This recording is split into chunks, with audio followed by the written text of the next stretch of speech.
অবস্থা খুব ভয়াবহ। একটু হাঁটেন, হাঁটতেই পারছে না মোটামুটি। আমি দেখাই একটু, ওই পাশে যান, আসেন, আবার আসেন, চেয়ারে পর আসেন, আসেন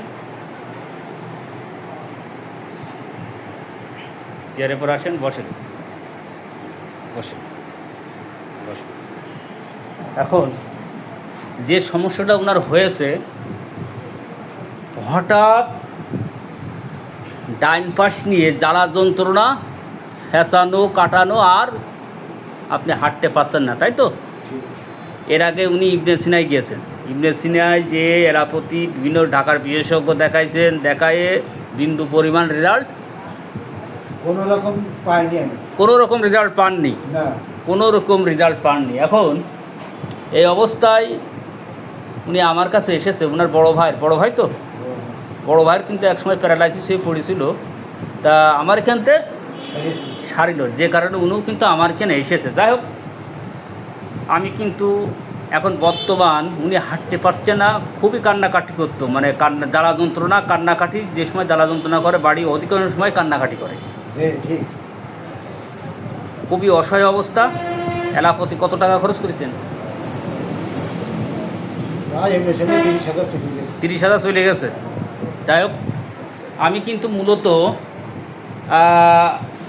ওনার কেস টেকিংটা প্রথমেই নিয়েছি, নেওয়ার পরে তারপর কেন এরম হলো আমি একটু দেখাবো।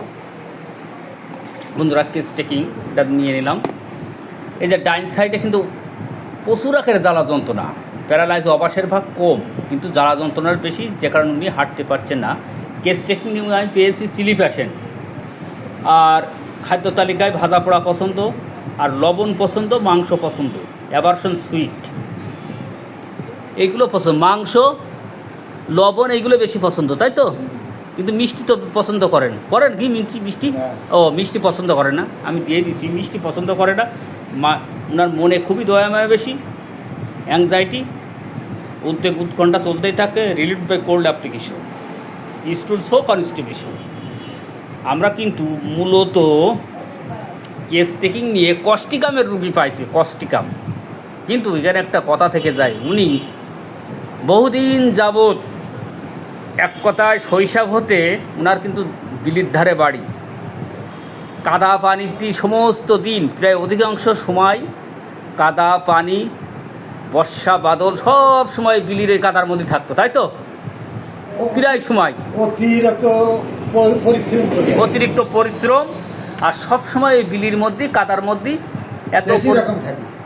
এত পরিশ্রম দেখা যায় না, যে কারণে ওখান থেকে কিন্তু শিরার সমস্যা হয়ে গেছে।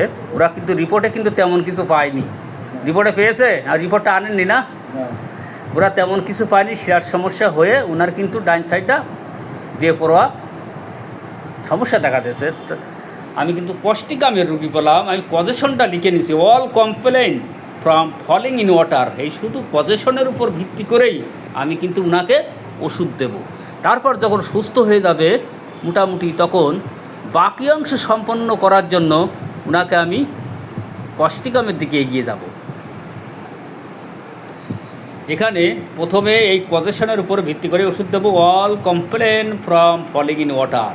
তার মধ্যে সকল যে সমস্যা কমপ্লেন, ওনার কি সমস্যাই কাদা বর্ষা পানিতে কাজ করে, পানি থেকে কাজ করে কিন্তু বেঁধেছে, যে কারণে আমি রাস্টক্স প্রয়োগ করবো, রাস্টক্স 200। তারপর হাইপেরিকা মাসটি করে, পরিশেষে এই যে ধাতুগত যে নির্বাচিত ঔষধ আমি ওনাকে দেবো। আজকে রাস্টক্স দিয়ে শুরু করবো ইনশাল্লাহ।